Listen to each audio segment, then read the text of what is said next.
Para a conferência de encerramento, são convidados para compor a mesa o ministro Gilmar Mendes, do Supremo Tribunal Federal, e o ministro Ives Gandra, vice-presidente do Tribunal Superior do Trabalho.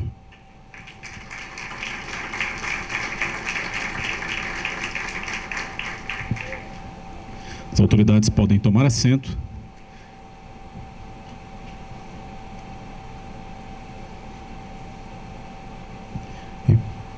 Para início da conferência, tem a palavra o ministro Gilmar Mendes.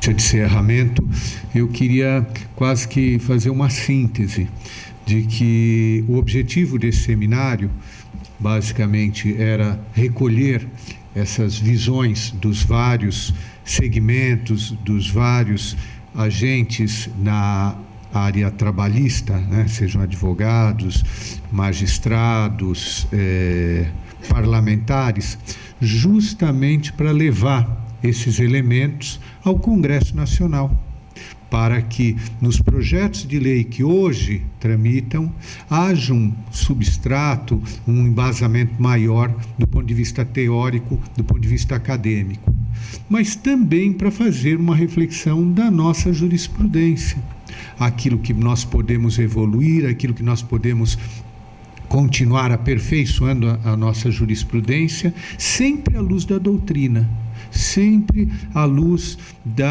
do que é o entendimento desses doutrinadores. E aqui tivemos realmente excelentes palestras. O que eu diria também, a organização foi tão boa, no sentido também desse apoio que nós tivemos, que todas as palestras estão já disponibilizadas no YouTube. Basta colocar IDP Seminário no YouTube, os senhores e as senhoras vão ter todas essas palestras na íntegra. Então, é um patrimônio, um verdadeiro patrimônio de ideias, de argumentos, de fundamentos para a nossa reflexão.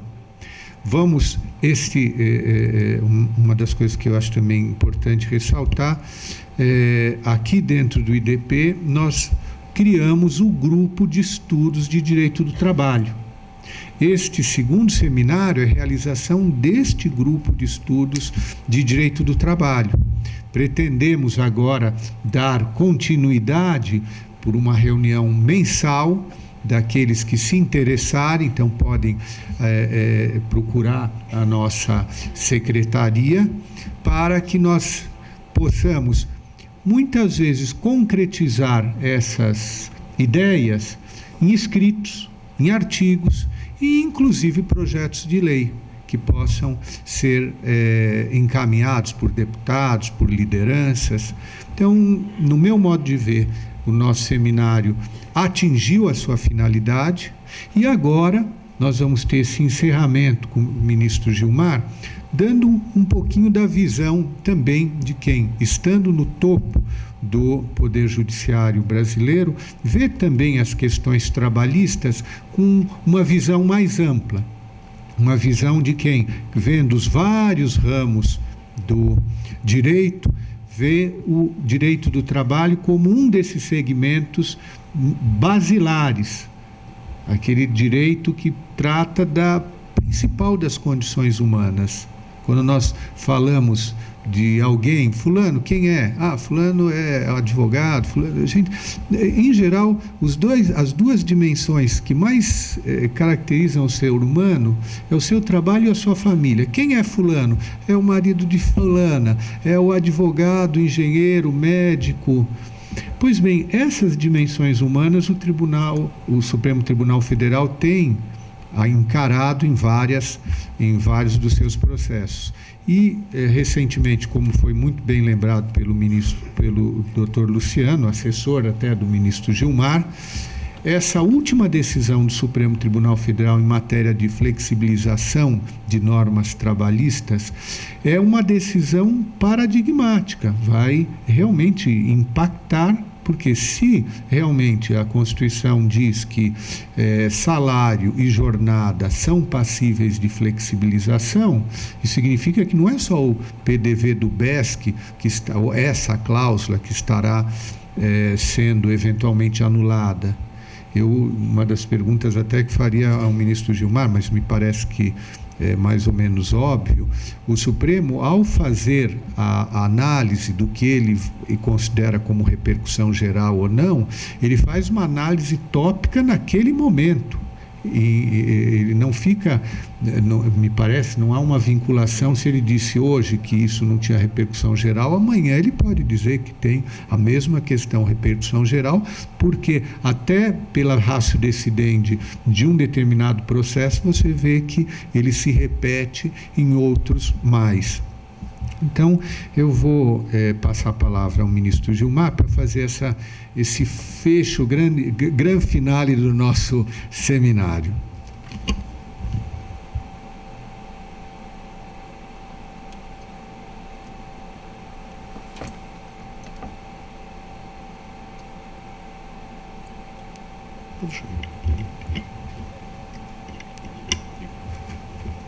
Bem, bom dia a todos. Cumprimentar o nosso presidente da mesa, ministro Ives Gandra, e dizer da satisfação que nós temos no âmbito do IDP de incorporarmos no nosso P, que tem sido bastante ampliado já há algum tempo. Um nosso colega caríssimo veio aqui e disse: acha, vocês têm tantos cursos e não tem curso de direito privado. Disse, mas o P de direito público serve também para direito privado. E ele passou então a defender que nós tivéssemos aqui um curso, e claro, não se justificava em Brasília não ter uma boa pós-graduação em direito privado, tendo o STJ, né, tribunal eminente em matéria de direito privado, aqui em Brasília, sediado com tanta gente que pode cooperar nessas discussões sobre direito civil, direito privado em geral. E nas minhas caminhadas, nas minhas conversas, nas minhas tertúlias com o Ives, já há muitos anos, ele sempre vem falando das preocupações de tematizar essas questões delicadas do direito do trabalho. E foi nesse contexto que surgiu a ideia de fazermos um seminário com essa marca que timbra o IDP, que é a ideia de discussões abertas, sem patrulhamentos prévios, né, com o compromisso que nós temos com o pluralismo. E sempre, os senhores vão perceber, em toda a estrutura, às vezes podemos errar na escolha de nomes, mas nós temos sempre uma preocupação, em qualquer painel, em qualquer debate, trazer as múltiplas facetas dos problemas que são colocados. Essa é uma diretriz que nós nos impusemos e que vem, inclusive foi revelada ontem na exposição inicial do Ives, sobre determinada concepção, a busca da verdade, não pode ser a partir de parte pri, não é? Então, me parece que isso é uma marca do Instituto e, claro, esse tema é um tema sério para tudo que diz respeito a desenvolvimento. É a questão do direito do trabalho. Nós sabemos que, dependendo da evolução que se tenha, nós podemos chegar a um quadro desequilibrado. E nós temos uma enorme dificuldade que nós sabemos que é vivermos num país com imensas desigualdades. Uma coisa é ter um direito mais flexível e talvez mais pautado, inclusive por regras de negociação, no Centro-Sul, em São Paulo, que é quase que uma república à parte, como nós sabemos. Outra coisa é enfrentar as realidades duras do Norte-Nordeste. onde talvez o intervencionismo se faça necessário. Por isso, se explica um pouco, às vezes, as dificuldades da construção de uma jurisprudência unitária, né, no âmbito da própria justiça do trabalho. E a dificuldade de encontrar esse equilíbrio que tanto ontem enfatizou o Ives. Mas isso decorre das próprias dificuldades, das assimetrias que marcam o nosso próprio, a nossa própria federação. Na verdade, a despeito de todas as evoluções que tivemos nos últimos 20, 30 anos, nós continuamos, para usar a imagem do sociólogo Hélio Jaguaribe, a conviver numa sociedade tão desigual e tão diferente que, de fato, a gente tem a chamada contemporaneidade dos não coetâneos. E isso não se aplica apenas aos silvícolas e em relação aos chamados, assim, talvez impropriamente civilizados, mas também em relação a determinadas populações que vivem numa situação de penúria e que, claro, quando lá chega a Justiça do Trabalho, exige-se uma tutela que parece que viola a ideia de autodeterminação, de autonomia, se nós considerarmos outros paradigmas.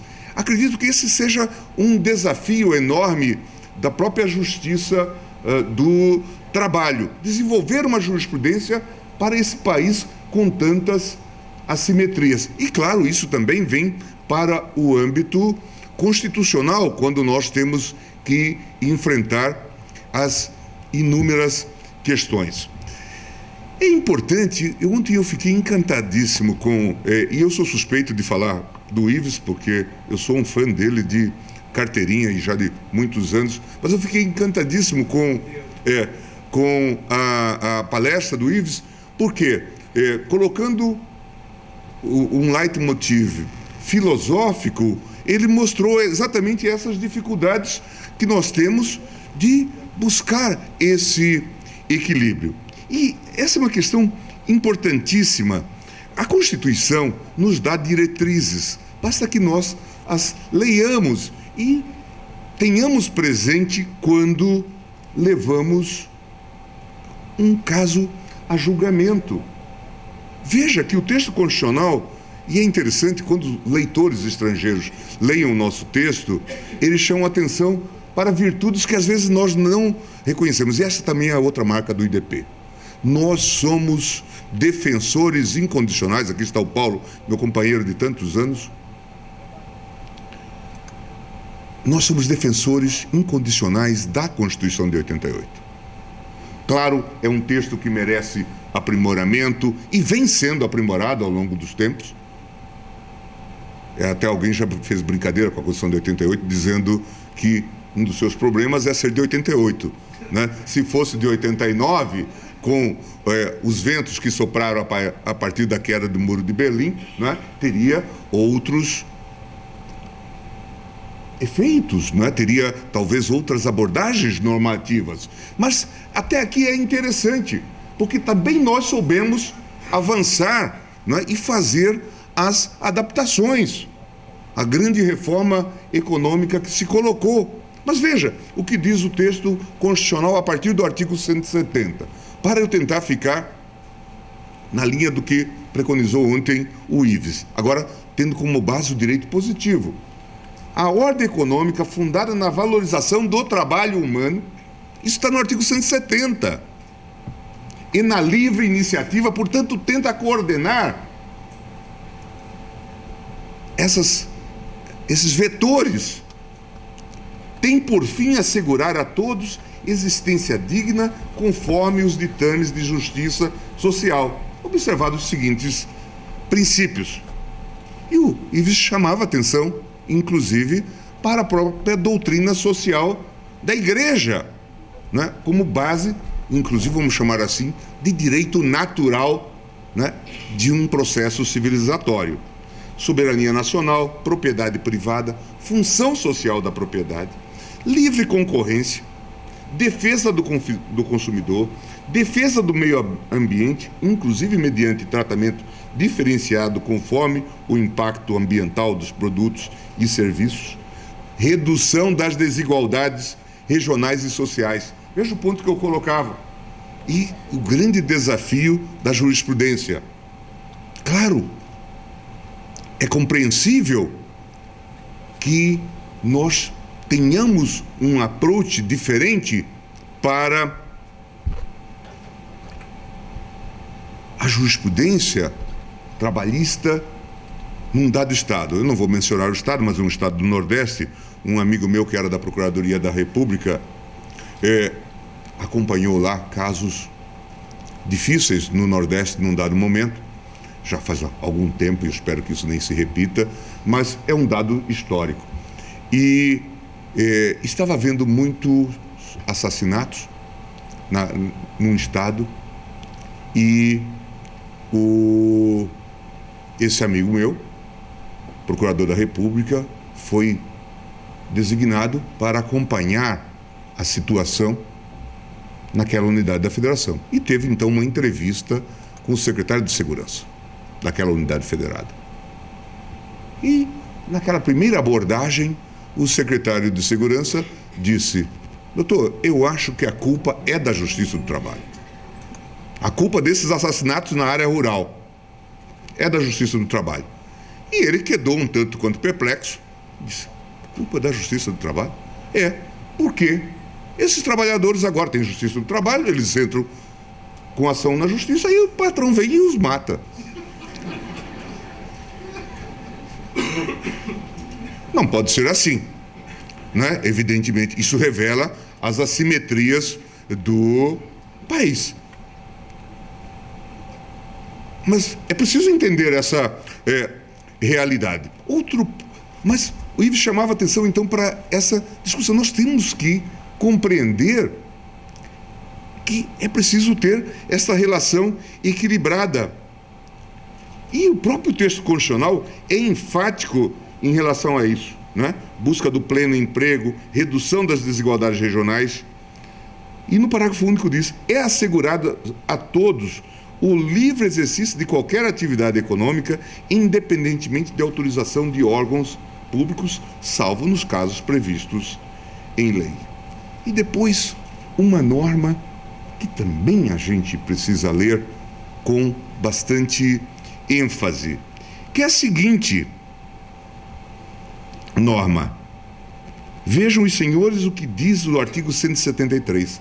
Ressalvados os casos previstos nesta Constituição, a exploração direta da atividade econômica pelo Estado só será permitida quando necessária aos imperativos da segurança nacional ou relevante interesse coletivo, conforme definidos em lei. Logo, além de valorizar a iniciativa privada e dizer do valor do emprego, que se consegue, em geral, com a atividade econômica, né? O emprego digno, o emprego adequado, o texto constitucional ressalta que essa atividade é prima facie da iniciativa privada. A intervenção estatal deve ser exceção. Em dias peculiares que nós estamos vivendo, especialmente com esses escândalos nas estatais, acredito que uma revisita ao texto constitucional certamente parece recomendável, para mostrar quanto nós precisamos dessas estatais. Em que medida essas estatais, que alguns enchem a boca, não é minha, é sua, é nossa. Nossa de quem? Dos partidos que retiram esses recursos para suas finalidades e para outras finalidades.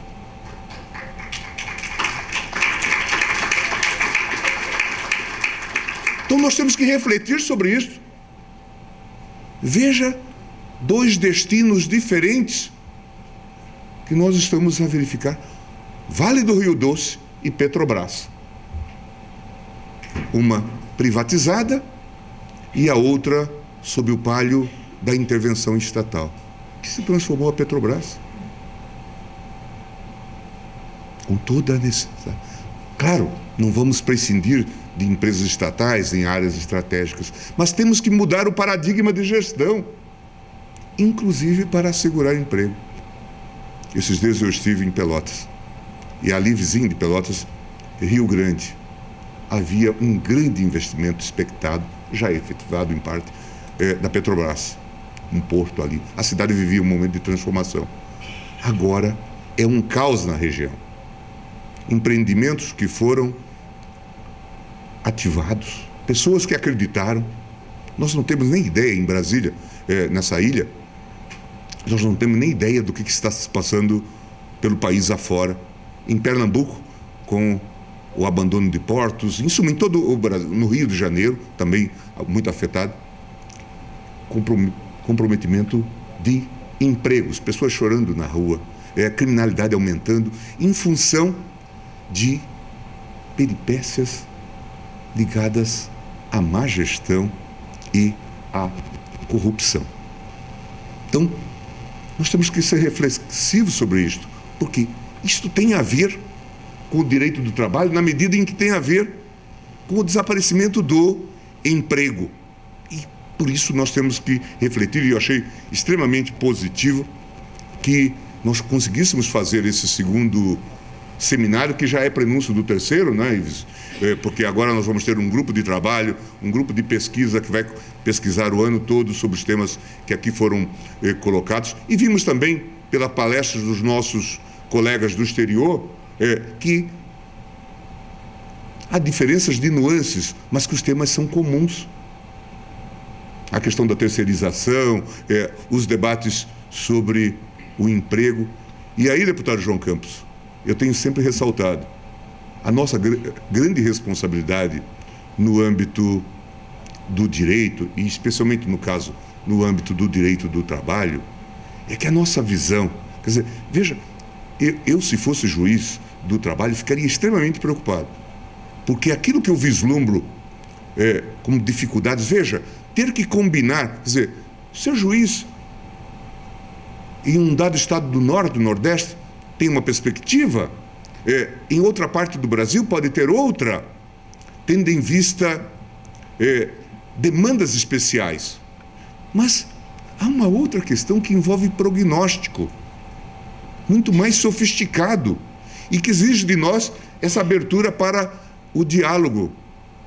É que o enrijecimento da legislação, especialmente feito pela jurisprudência, pode levar, numa teoria dos jogos, isso é inevitável, a se buscar a eliminação de determinadas atividades. Nós estamos vendo que a tecnologia acaba por fazer isso, não é? Robôs eliminam atividades.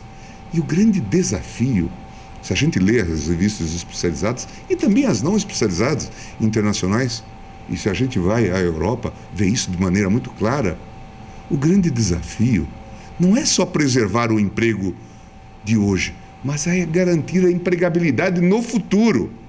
Nossos filhos e netos têm que ter essa preocupação. E quem maneja com o direito do trabalho, dependendo de sua perspectiva, pode estar eliminando o emprego do futuro. E com isso, agravando as nossas situações. De alguma forma, nós podemos fazer um paradigma com a questão do meio ambiente, não é? Quem opera de maneira desastrada, em termos de meio ambiente, pode tornar a vida no futuro impossível, com as destruições que perpetra no meio ambiente. Se nós atuarmos de forma pouco efetiva ou desastrada, vamos chamar assim, entre aspas, no nosso âmbito, no âmbito da justiça do trabalho, nós podemos estar desenhando um futuro, e isso a gente vê na Europa, pessoas de 30 a 32 anos que procuram continuar como estudantes, Ives, depois do doutorado, pós-doutorado. Por quê? Porque não encontram uma vaga para trabalhar. São desempregados altamente qualificados. Ou o que é pior, e a gente viu com o nosso irmão Portugal, investe-se uma fortuna em cérebros e talentos, e depois eles migram para outras plagas, deixando no país uma população envelhecida. Portanto, nós temos que estar atentos a todos esses propósitos. Quando alguém for firmar jurisprudência, estabelecer decisões em repercussão geral, ou no caso da Justiça do Trabalho, fixar enunciados, tem que ter essa perspectiva. Eu nunca me canso de repetir, nos últimos tempos, uma frase de Vitor Nunes Leal, que dizia, a propósito do legislador, naquele texto sobre técnica legislativa que ele escreve no Direito Público, no texto sobre Direito Público, ele, naqueles ensaios, ele escreve sobre técnica legislativa, mas que se aplica à jurisdição. Ele dizia, quem lida com leis, deputado, é como quem acondicionasse explosivos. Os resultados podem não ser tão espetaculares, mas podem ser igualmente destrutivos e desastrados.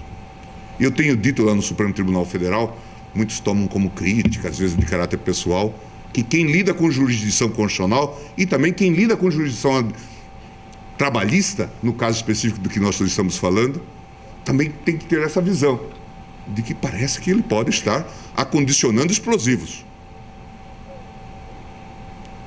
O resultado não será tão espetacular, mas pode ser igualmente desastroso. Por isso, o cuidado. E é interessante que, em caso de jurisdição, pode ser pior do que a atividade legislativa. Porque a atividade legislativa lida com tentativa e erro. Deu errado, revoga-se. As nossas decisões, se não são eternas, elas têm a pretensão da não reversibilidade. Portanto, nós temos essa dificuldade, né? Nós temos, pelo menos pretende-se que ela seja duradoura. Então nós temos aqui uma dificuldade que precisamos levar em conta e certamente isso nós devemos dizer para os jovens juízes, mas também para os estudiosos que serão juízes um dia e também para os velhos juízes, para que eles se deem conta da responsabilidade. Alguém poderia dizer, mas está delirando, ou como dizem os mais jovens, está navegando na maionese. Não é bem a expressão, né? Mas vejam que nós temos aqui uma grande responsabilidade. Precisamos pensar que decisões desastradas não serão espetaculares, não terão o efeito de uma explosão. Infelizmente não vamos ter esse sinal, mas produzem efeitos deletérios para o sistema.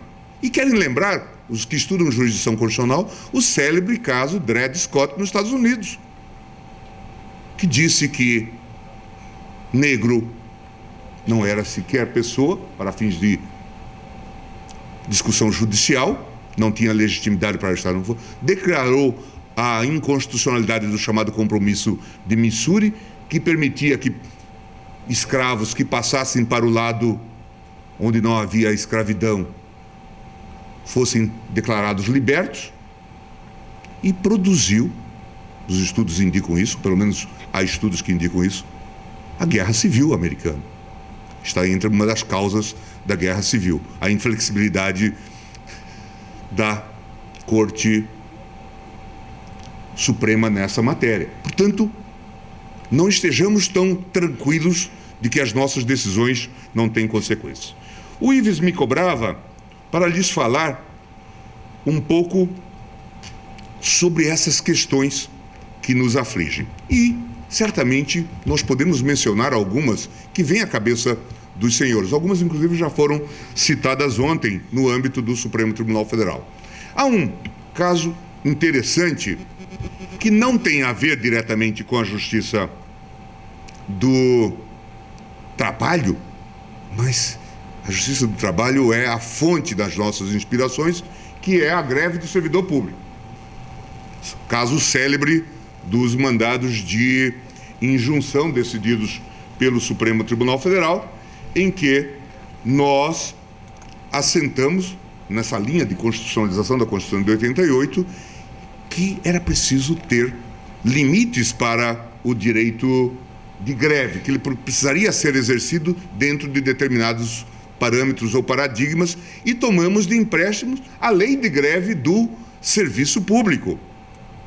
Mais do que isso, colmatamos, é um ponto que eu vou tocar em seguida, uma lacuna, entendemos que colmatamos uma lacuna constitucional e criamos um órgão de dissídio de greve, reconhecendo que os tribunais de justiça seriam para o âmbito estadual, que os TRFs para o âmbito da Justiça Federal e que o STJ seria para conflitos de âmbito nacional, mimetizando a legislação trabalhista e a competência da Justiça do Trabalho nessa temática, combatendo, portanto, essa lacuna. E, infelizmente, diante da inércia que ainda hoje subsiste, são mais de 10 anos já dessa jurisprudência, não é? Essa é a regulação que temos em matéria de direito de greve do servidor público. O outro tema relevante, que é bastante curioso, é aquele sobre o aviso prévio proporcional. De novo, em função de uma omissão legislativa, e agora tema que diz respeito ao direito do trabalho, em que nós tivemos, aqui esse é um caso curioso, porque o tribunal já tinha decidido e tinha, portanto, atravessado o Rubicão no sentido de não ser apenas, eu ouvi o Ives ontem, mas não quis fazer reparo, mas eu estou convencido de que nós não podemos ser só legisladores negativos, e que também isso é uma troca de palavras, porque o legislador negativo, ao dizer que algo tem que ser derrubado, ele diz que algo tem que subsistir. Logo, o legislador negativo também é legislador positivo. Mas nós temos enormes desafios que a própria Constituição coloca quando nos dá o instrumento do mandado de injunção, da ação direta por omissão, e exige um posicionamento. O mandado de injunção, como os senhores sabem, inicialmente, ele tinha a feição, segundo o Supremo entendeu, no mandado de injunção 107, que o Supremo deveria apelar ao legislador, mas não fazer a lei. Essa era a posição do Supremo. E muitos disseram, então, dramático, o Supremo matou o mandado de injunção. Acabou com o mandado de injunção. Por quê? Porque o Supremo apelava e, claro, como isto não estava no nosso script, o Congresso, em geral, não tomava conhecimento desse apelo. Não se encontrou uma organicidade para dar ritmo a isso. Tanto é que o Supremo decidiu romper e atravessou o Rubicão quando disse, nesse caso do direito de greve, já não dá mais, são 20 anos dessa jurisprudência, apelos e mais apelos. Era numa época em que se falava em lei complementar para o direito de greve, depois se tornou lei ordinária e nada. Então o Supremo disse, vamos regular. Mas é claro que tomou como paradigma a lei aprovada pelo Congresso. Mas e no aviso prévio proporcional? Foi uma discussão muito interessante no plenário, porque o Supremo já estava com vontade de legislar, né? Tinha mudado agora de posicionamento. E era muito interessante. Foi um dia curioso. Eu tinha um projeto que acabou se realizando naquele dia, de ir a São Paulo para ver o jogo Santos e Peñarol. O jogo que o Santos venceu, Libertadores. E eu comecei a ficar preocupado quando vi a discussão no plenário, em que alguns se animavam a fazer uma lei. E aí a gente vê a dificuldade de fazer leis, deputado. Queriam fazer a lei, já detalhavam tudo. Outros diziam, vamos tomar como base, paradigma, o projeto que tramita no Senado. Havia vários projetos sobre aviso prévio proporcional, do senador Paim. Por que o senador Paim? Porque ele é conhecido como alguém que se dedica à causa dos trabalhadores. Bom, por aí a gente vai ver que está navegando num mar de procelas, né? Coisa complicada. E eu vi que a gente estava parecido um parlamento árabe. Não chegávamos a um acordo. E aí depois a gente critica o Congresso pela omissão, né? Mas, e aí eu disse, aflito, olhando no relógio, disse, não consigo sair daqui às 6 horas com esse debate e tal. E no final, quando estava configurado realmente o conflito, eu disse, eu vou tentar consolidar essas alternativas que estão muito bem desenhadas aqui, mas eu prometo trazer numa das próximas sessões, tendo em vista que são colaborações muito valiosas e complexas, né, para tentarmos ordenar a ideia. Esse Marco Aurélio prometia, porque aqui é uma questão de direito comparado muito complexa, porque os senhores sabem, nós podemos prometer que vamos dar ao céu para quem tem 10 anos, 15 anos, 20 anos de serviço na empresa. Mas isso leva a esse fenômeno de engenharia institucional que leva a fazer com que aquelas pessoas que vão adquirindo esses direitos sejam eliminadas. Não vamos ter pessoas com mais de 10 anos se o legislador assim estabelecer. Por outro lado, se o tribunal fosse muito generoso nessa concepção, poderia ter um risco, que era de colocar o Congresso em xeque. Bom, mas como que vocês vão ficar aquém do Supremo Tribunal Federal nessa regulação? Portanto, um tema difícil do ponto de vista da divisão de poderes e da própria legitimação democrática. E envolve culturas laborais, né? Depende de você ter um mercado jovem, de você ter um mercado mais envelhecido nas relações laborais. Quem pode fazer essa avaliação, se não o Congresso Nacional? E quem pode rever isso, se não o Congresso Nacional, com suas antenas ligadas com a sociedade? Se nós, portanto, definíssemos, não era, do ponto de vista técnico, formal, não era difícil. Só que nós criaríamos talvez um engessamento e um emperramento no sistema. Então eu disse, vamos aguardar. Não vamos avançar. Na semana seguinte, acorreram ao meu gabinete os dois lados conflitados. E aí se entende por que se entende essa paralisia do Congresso. É porque um grupo defende uma posição e o outro defende outra, e isso leva a uma paralisia no Congresso Nacional. Eu disse a todos os interlocutores, o Supremo vai decidir e vai fixar certamente um critério, porque já rompeu o Rubicão no direito de greve e agora vai avançar. E isso levou a um destravamento, não do Congresso, mas dos grupos que estavam em conflito no Congresso, dos interesses que estavam articulados e que levavam movimentação para um lado e a paralisia para o outro. Em poucos dias o projeto foi aprovado. É a nova lei que trata do aviso prévio proporcional. E as pessoas perguntam como? Não dá para explicar. Mas não dá para transformar isso em norma, em paradigma? Também não dá. Não é? Só mostra que é possível ter um diálogo institucional. Se deu de forma informal, e nós mesmos passamos a aplicar o entendimento legislativo nos antigos mandados de resolução que estavam lá presentes. Por exemplo, um caso que esteve na minha relatoria, de um trabalhador que trabalhou na Vale do Rio Doce por 40 anos. Portanto, era preciso que se adotasse algum tipo de critério. Mas me pareceu adequado, porque nós poderíamos fixar um critério que poderia até ser razoável, mas que poderia também se revelar estranho, tendo em vista as múltiplas apreensões que o legislador tem que fazer para regular uma matéria como esta.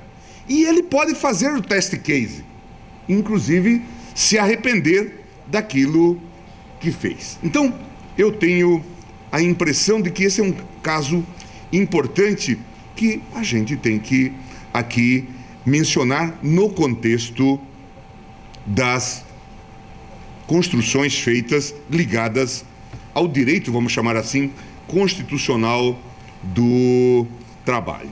Ontem falou-se já daquela questão trazida pelo Ives sobre o tema do PDV do BESC de Santa Catarina, recém-decidido pelo Supremo.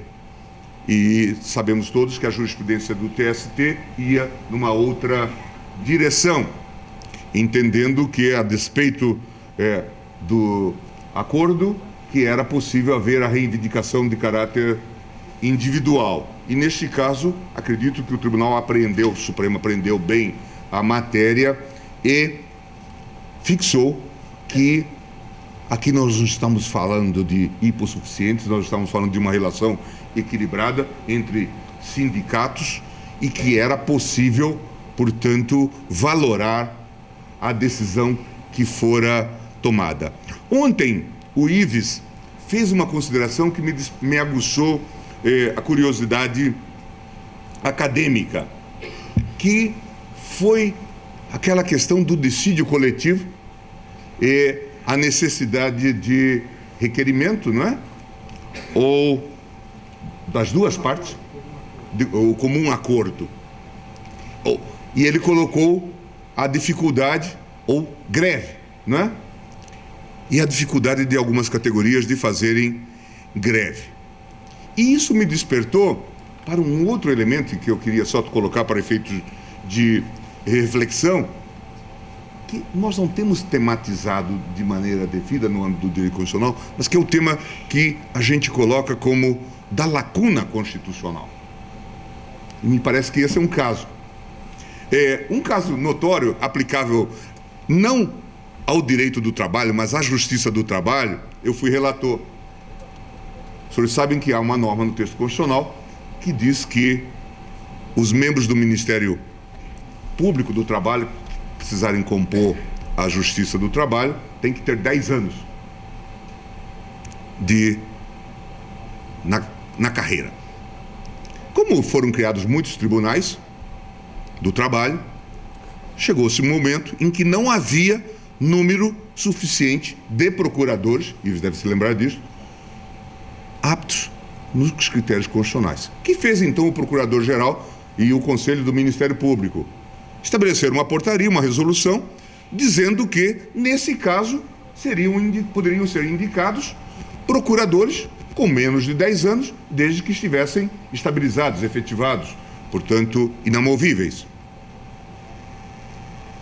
Essa era a premissa. A MB entrou com uma ADIM contra essa resolução do Conselho do Ministério Público. Essa resolução tinha até sido assinada pelo Procurador-Geral Geraldo Brindeiro. E o Supremo acolheu esta ADIM. Foi um tumulto geral, porque ainda não havia modulação de efeitos, foi numa fase anterior, e as pessoas diziam, meu Deus do céu, o sujeito que acreditou nisto, que entrou na lista, foi escolhido. Alguns já eram presidentes dos tribunais, outros já tinham deixado de ser presidentes dos tribunais. Agora vem o Supremo e declara a inconstitucionalidade com eficácia ex tunc dessa matéria. Provocou uma celeuma enorme. Bom, a decisão foi tomada. À época, ainda estava em vigor para a ADIM o regimento interno do Supremo, que permitia embargos infringentes, desde que houvesse 4 votos. Havia 4 votos. Os mesmos 4 votos fatídicos desses embargos infringentes aí da ação penal 470. Só que os embargos infringentes agora foram revogados na ADIM, né? A Lei 9868 já não contempla mais a possibilidade, a não ser embargos de declaração, já não contempla mais embargos infringentes. E esta ação caiu comigo. Era da relatoria do meu antecessor, digno ministro Nery da Silveira, e ficou comigo esses embargos infringentes. E aqui, um tema que também foi tocado ontem na fala do Ives, que é essa preocupação de justiça. Era evidente que, à luz do texto constitucional, não havia alternativa.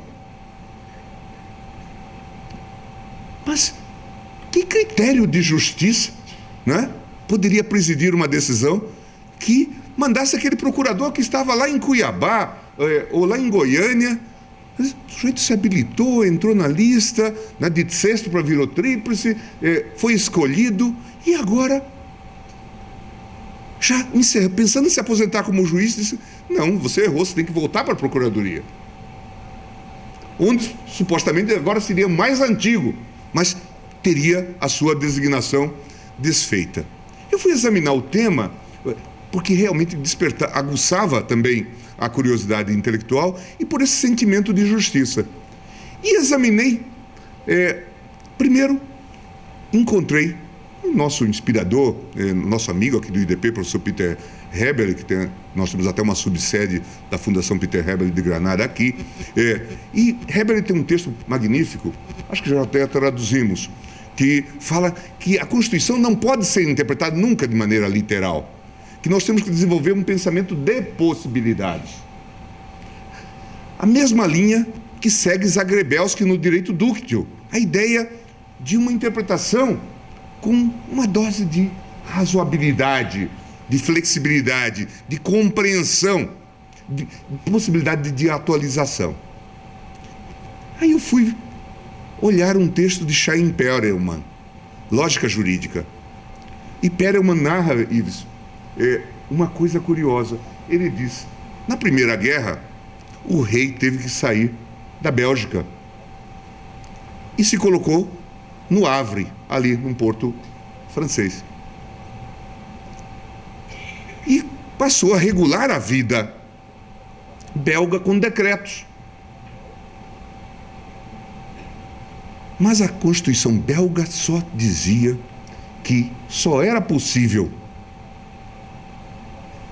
expedir atos em conjunto com o parlamento. Então, de maneira claramente inconstitucional. Passada a guerra, o rei volta e essa questão se coloca. Constitucionalidade ou não dos decretos, leis, né, decretos com força de lei, lançados pelo rei. E há um procurador belga, procurador-geral de nome Terlinden, que fornece uma das páginas mais curiosas sobre o tema, dizendo: as leis são pensadas para momentos, normalmente, de regularidade. Raramente elas atentam para momentos excepcionais. Então nós temos que, nesse caso, construir uma regra, uma disposição transitória. Ninguém poderia imaginar que o rei belga teria que fugir para a França, para lá, e de lá expedir decretos. Mas agora vamos dizer que é inconstitucional? Nós temos que identificar essa lacuna no texto constitucional que será comatável pela interpretação. Foi o que eu disse neste caso. O Constituinte não pensou que haveria falta de procuradores com mais de 10 anos. Logo, nós temos que construir uma disposição transitória razoabilíssima que está materializada na resolução do Conselho. Infelizmente, esses embargos infringentes foram acolhidos pelo tribunal e a norma que tinha sido declarada inconstitucional agora foi declarada constitucional. Eu me lembrava disso, isso também por conta de sua provocação de ontem, e para dizer, talvez a identificação aqui de uma lacuna constitucional ilumine a solução para o tema que ontem foi por você suscitado. Temos também questões que já foram roçadas aqui, a propósito do trabalho análogo a de escravo. E é um tema que preocupa, e a jurisprudência do tribunal às vezes dá sinais de vacilo, especialmente na área criminal, depois da alteração do texto legal. E claro, mais do que o Código Penal, eu percebo que empreendedores temem a própria fiscalização do Ministério do Trabalho, do Ministério Público do Trabalho, né? tendo em vista os paradigmas estabelecidos em portaria. Alguns fazem até um quadro caricato, dizendo que se não houver uma certa dose de conforto, tamanho das camas, beliches e coisas do tipo, não é? Já se pode caracterizar o trabalho como trabalho escravo. Eu me lembro de um caso penal que nós discutimos no tribunal, e em que houve esse grupo de quase uma brigada, né? Ministério Público, a Polícia Federal, os fiscais do trabalho, numa dada fazenda. E lá diziam que faltava água, mas as condições também da fazenda eram precárias. E o mundo rural brasileiro tem essas coisas. Tem esse mundo que parece quase de fantasia, com alta tecnologia, que nos coloca realmente destacados no cenário internacional, do agrobusiness e tudo mais. E tem esse mundo, talvez de uma classe pobre ou média baixa, né? Que lida com condições muito difíceis. E também este homem rural é muito acostumado a essas condições. Mas aí eu fui ler a narrativa dos fiscais do trabalho. E lá pelas tantas havia uma passagem, até é um texto gostoso de ler do ponto de vista literário, em que se dizia: olha, este senhor era um grupo de trabalhadores contratados por esses chamados gatos e que estava trabalhando na capina, na roçagem de pasto. Portanto, um trabalho temporário. Veja, a impiedade deste contratante leva este homem e também o seu filho. Ora, não está cuidando do futuro das crianças do Brasil. Eu perguntei então ao procurador, que estava sentado na sessão em que esse processo foi julgado: vocês verificaram depois aonde que essa criança foi parar? Vocês tiraram de lá e botaram em algum educandário? Porque é fácil fazer panfletagem com esse tema. Mas é preciso levar... Era uma fazenda no Tocantins. É preciso levar em conta a realidade, né? Sob pena de nós fazermos façons lírica constitucional, né? É preciso que nós façamos essas aproximações e tenhamos essa visão da realidade. Então, esse é um tema que eu considero que ainda está em aberto. Nós precisamos estar atentos aos exageros que podem se verificar. Nenhum compromisso, claro. De novo aqui com as assimetrias que se verificam, com o trabalho não digno, com o abuso, com o trabalho de caráter cruel ou degradante, nada disso. Estou apenas a chamar a atenção para a necessidade de que também aqui se aplique o ideário de razoabilidade. Outro tema que também nesse levantamento, nesse inventário que fiz, me chamou a atenção e que guarda relação, de alguma forma, com o direito do trabalho, foi um caso da relatoria da ministra Carmen Lúcia, o RE 673335 e a reclamação 14145. Cuidava-se de concurso público para preenchimento de cargos de delegado, escrivão, perito e agente criminal da Polícia Federal.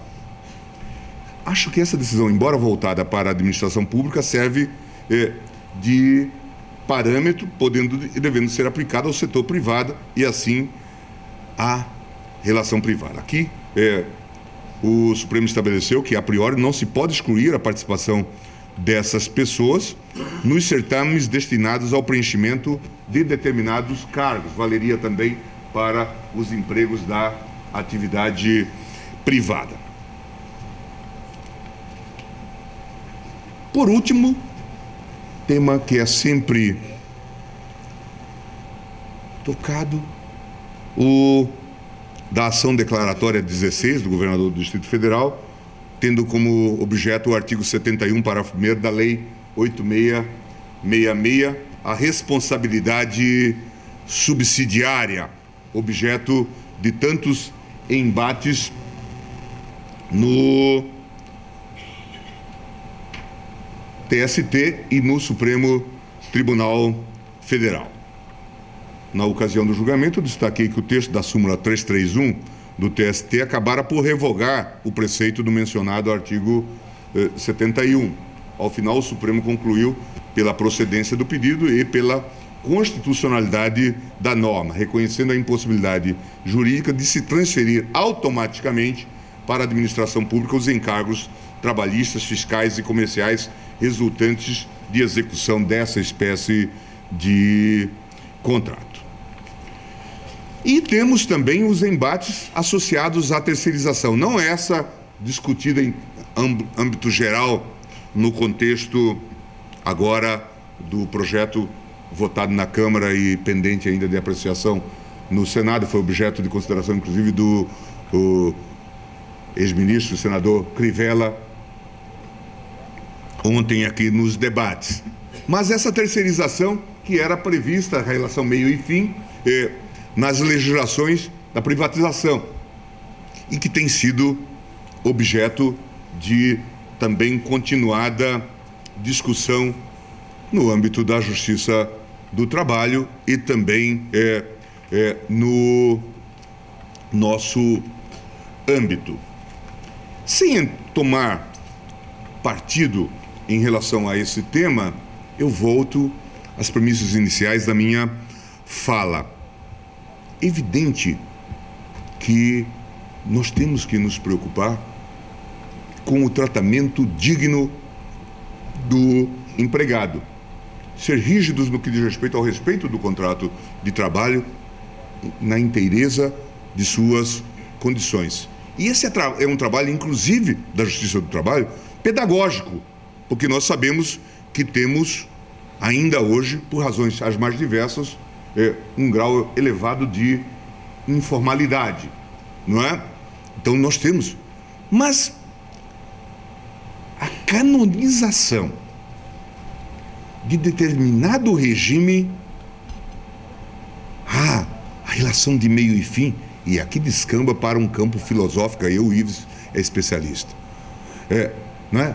Quando nós não sabemos bem nem o que é meio e fim, tendo em vista a complexidade das atividades, né? Toda hora chega um exemplo sobre isso, né? As indústrias que hoje estão sendo compostas e tal, com essa alta tecnologia e com todo esse quadro especial. O que é atividade meio e atividade fim? Num dado, esses dias me falaram de uma montadora com tantas especificidades que era difícil estabelecer realmente o que era a atividade meio e o que era a atividade fim, e tudo acabava sendo, de alguma forma, assim chamado, terceirizado. Mas todos eram treinados e todos tinham que ter aquele padrão que era exigido para a qualidade dos automóveis, a despeito do estatuto jurídico ou do regime jurídico de cada grupo que participava da empresa, vinculados inclusive a empresas outras. Em suma, esse debate é muito difícil de se fazer e talvez revele um erro de perspectiva, evidentemente. Por isso, nós precisamos estar atentos a essa evolução, claro que sempre dizendo, não podemos baratear a proteção do trabalhador em nenhuma hipótese, não podemos colocar isto em risco e estar atentos a essa evolução. Eu encerro como comecei, advertindo para as nossas grandes responsabilidades. De fato, lembrar Vitor Nunes Leal aqui é sempre oportuno, porque nós, de alguma forma, temos essa primazia, quase, felizmente não é sempre, de errar por último.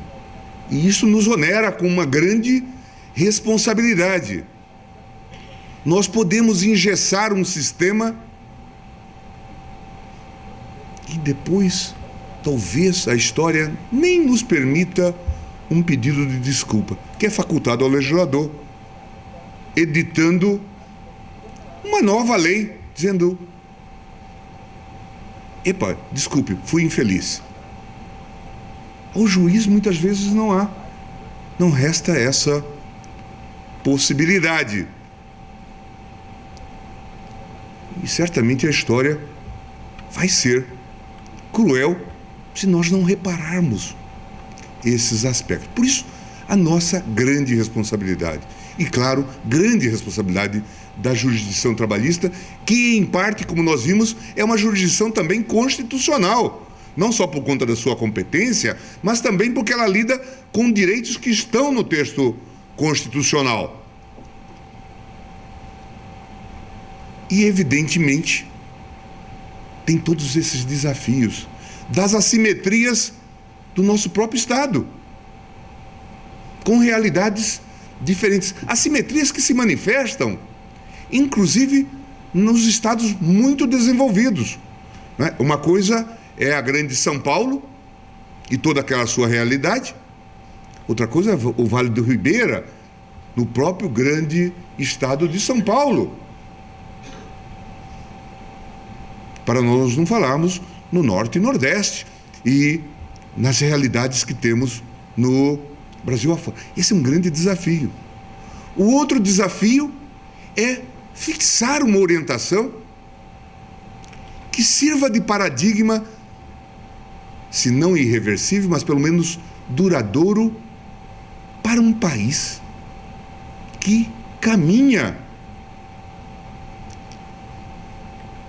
a passos largos, continua a acreditar, para um seu lugar no cenário das nações desenvolvidas.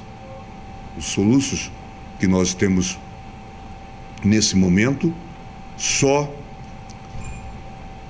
servem de advertência, e hão de servir de advertência, para que nós encerremos, e eu tenho falado muito isso, com a mania da improvisação. O Brasil tem que encerrar, deputado, com as gambiarras institucionais. Vale dar passos lentos e seguros. A concepção de responsabilidade fiscal, não gastar mais do que se arrecada, não gastar mais do que ganha, isso não é de esquerda nem de direita. Isso é apenas... Quando se tentava explicar a lei de responsabilidade fiscal no governo Fernando Henrique, e hoje a gente tem orgulho de ter integrado a equipe do presidente Fernando Henrique, cada vez mais, tendo em vista o grau de responsabilidade que ele revelou para a coisa pública. Quanto mais nós conhecemos outros governantes, mais cresce a nossa admiração por esse grande brasileiro.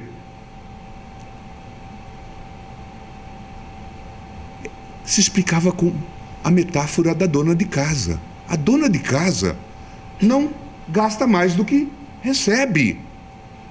E isto não é de esquerda nem de direita. Não envolve desenvolvimentistas, estruturalistas ou fiscalistas, ou seja lá o diabo que for. Isto envolve regras de bom aviso, de boa gestão, regras elementares de boa gestão.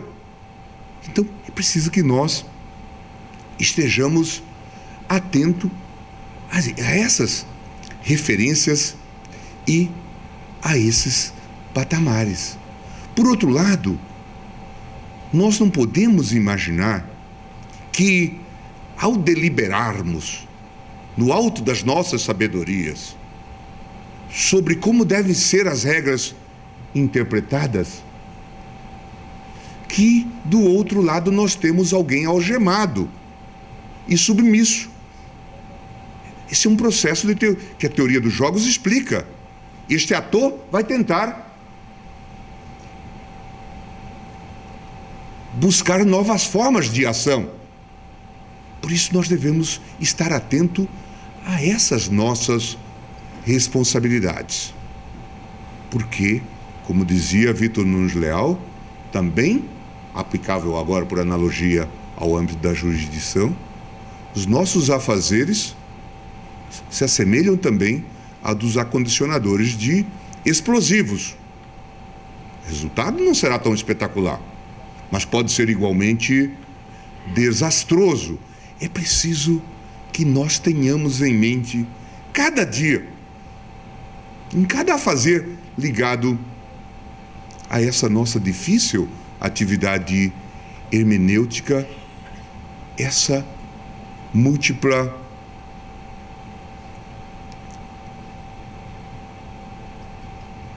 complexidade. E certamente nós vamos errar e vamos acertar, mas é importante que nós estejamos abertos para isso, que nós tenhamos, quer dizer, que entremos nas sessões calçados com a sandália da humildade. É fundamental que nós estejamos abertos a isso. Isso, do ponto de vista acadêmico, é necessário, não é? Porque nós temos uma perspectiva, esses estudos, inclusive, que hoje balizam as nossas reflexões hermenêuticas, a partir da ideia da pré-compreensão, que é um modelo de se aproximar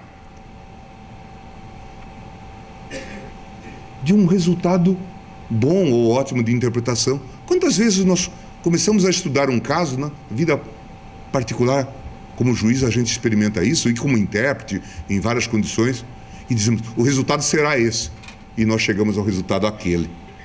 Porque a pré-compreensão que nós tínhamos não será confirmada. Mas isso é revelação de honestidade intelectual.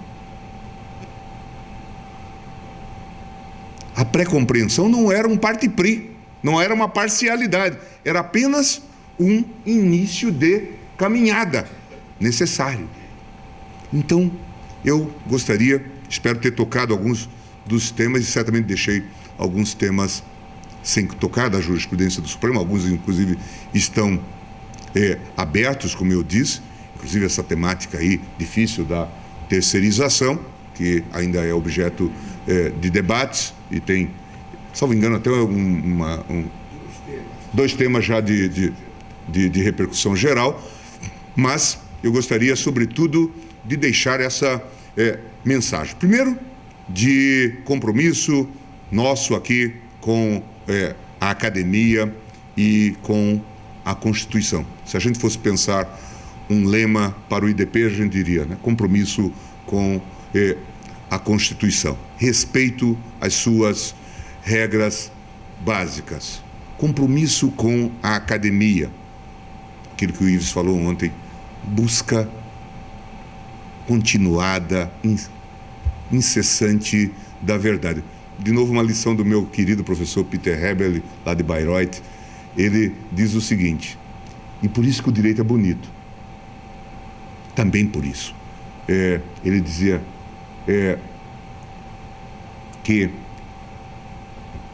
nós caminhamos a partir de uma pré-compreensão e chegamos como resultado hermenêutico a uma pós-compreensão. É o resultado de todo o nosso afazer.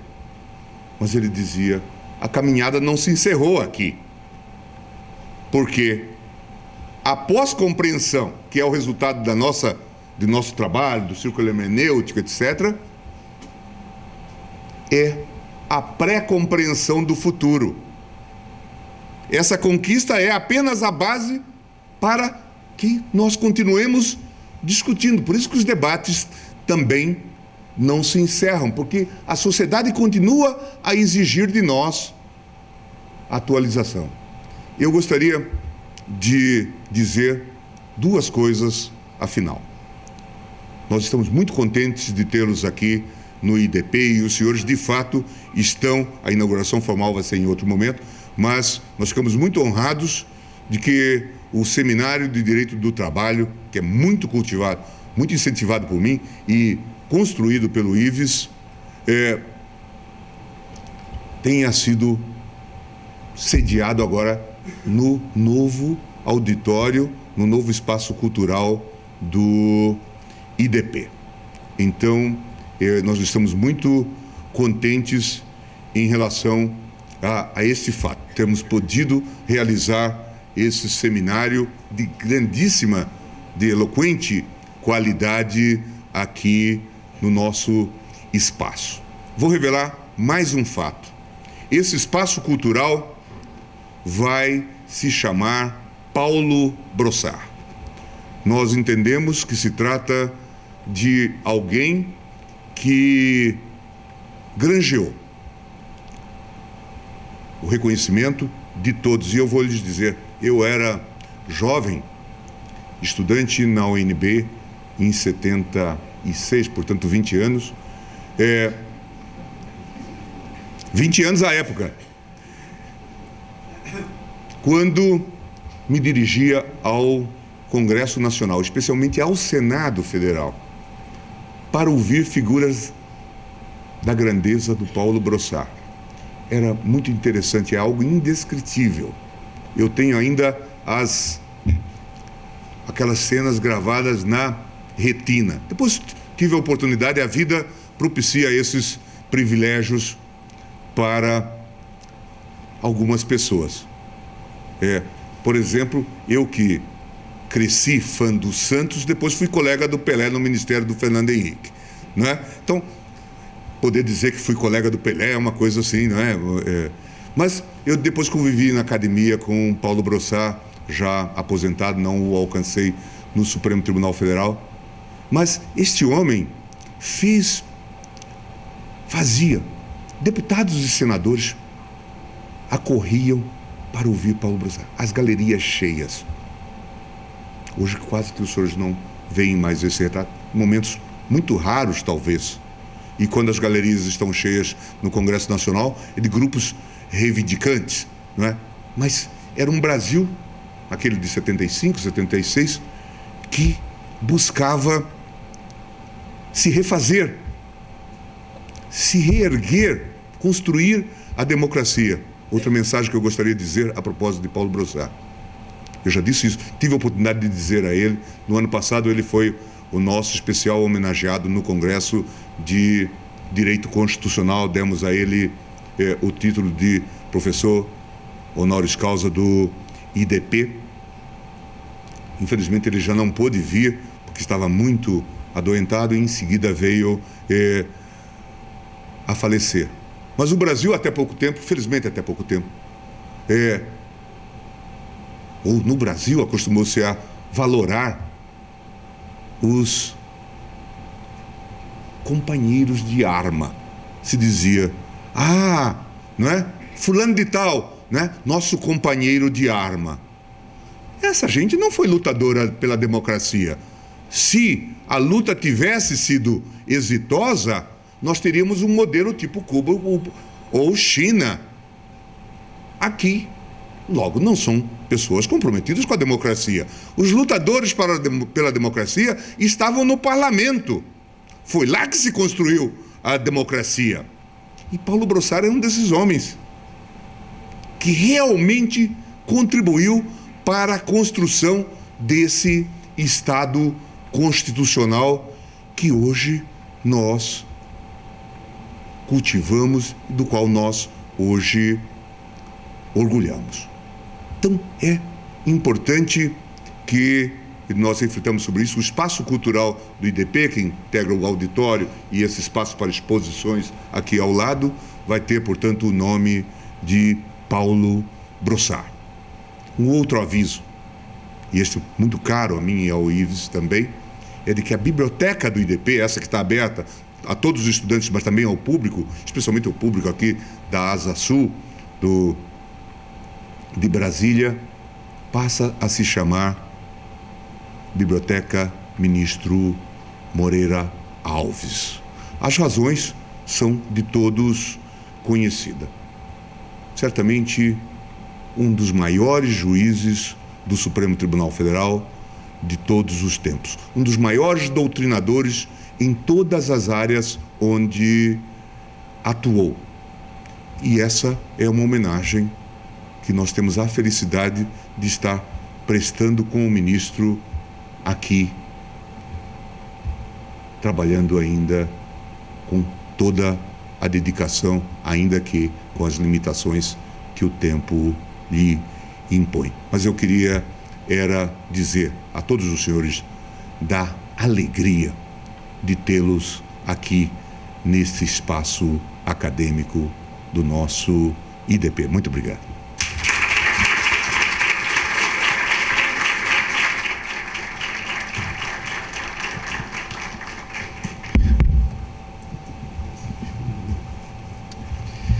Apenas para um último fecho, além de parabenizar o ministro Gilmar por essa fantástica exposição, foi um caleidoscópio dos vários temas trabalhistas que nós estamos esperando uma definição do Supremo Tribunal Federal, inclusive a questão da terceirização, que se o Supremo resolver, o Congresso não precisará editar lei, porque já estará resolvido. Mas queria só lembrar aqui o doutor Luciano Foucault, não sei se já se retirou, mas ele citou o Bernard Shaw na sua exposição e me fez lembrar, para nós encerrarmos aqui, uma outra frase muito conhecida do Bernard Shaw, que é aquela que podia sintetizar aqui o que nós tentamos fazer. Os senhores, as senhoras, durante esse seminário, viram as coisas como são e se perguntaram por quê. Nós aqui no IDP vemos as coisas como elas deveriam ser e nos perguntamos por que não? Por que não um sistema mais racional judiciário? Por que não relações mais harmoniosas laborais? Tudo isso nós podemos e devemos construir. E vamos construir a partir dessa reflexão acadêmica e levando a nossa contribuição para o judiciário, para o legislativo, na esperança realmente de um Brasil melhor para nós, para os nossos filhos, netos e muitas gerações. Parabenizando o ministro Gilmar por essas também iniciativas em homenagem ao ministro Paulo Brossari e ministro Moreira Alves, eu deixo esses cumprimentos também para todos os que participaram, aqueles que vieram assistir, palestrantes, mediadores, que, resumindo, no fundo, foi um fantástico, como diria meu pai, um fantástico seminário de Direito do Trabalho. Muito obrigado a todos.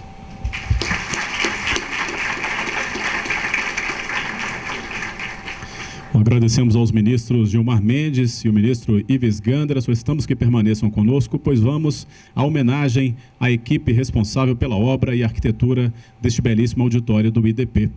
Convidamos para vir à mesa a diretora-geral do IDP, doutora Dalide Correia, o professor do IDP, doutor Paulo Gonet. Registramos também, agradecemos a presença da doutora Guiomar Mendes.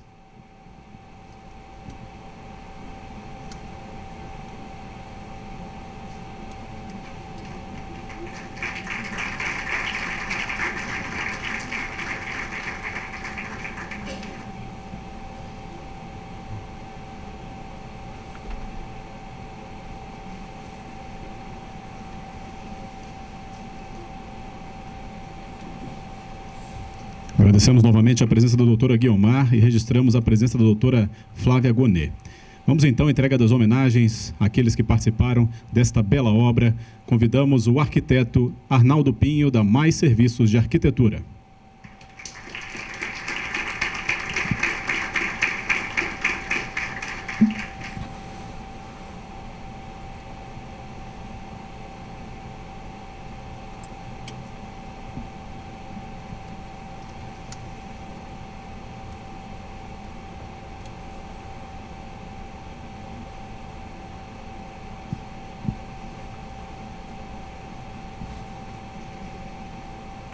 Arnaldo, que é filho da doutora Guiomar, que está aqui conosco. Uma salva de palmas.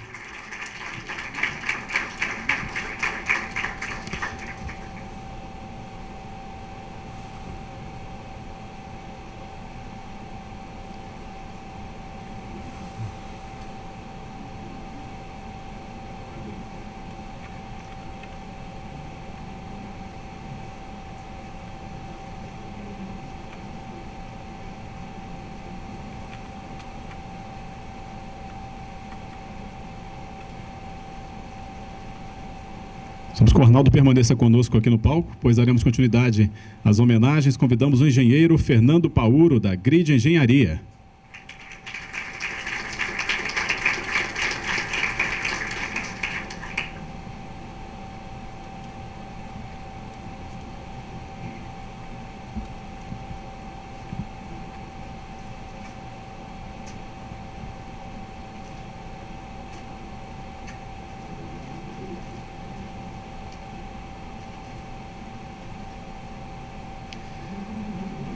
Representando a arquiteta Cândida da Técnica Materiais e Serviços de Acústica, convidamos a senhora Fabiana.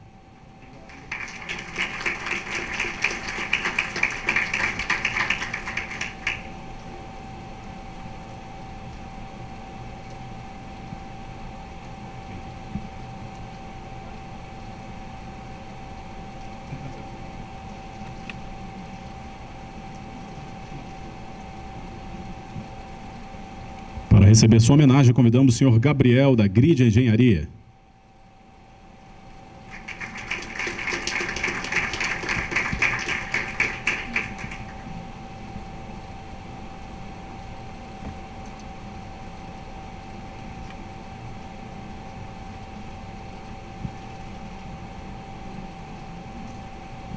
Vamos a uma foto oficial com todos os homenageados, responsáveis por essa bela obra, o novo auditório do IDP.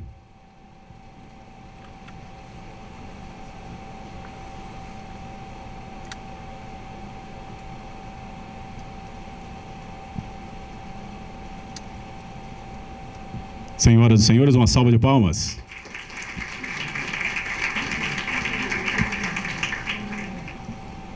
Só uma palavra, rapidamente. Vocês até estão prestando o auditório, na verdade, a música bem falada aqui sempre. E estamos realmente muito satisfeitos.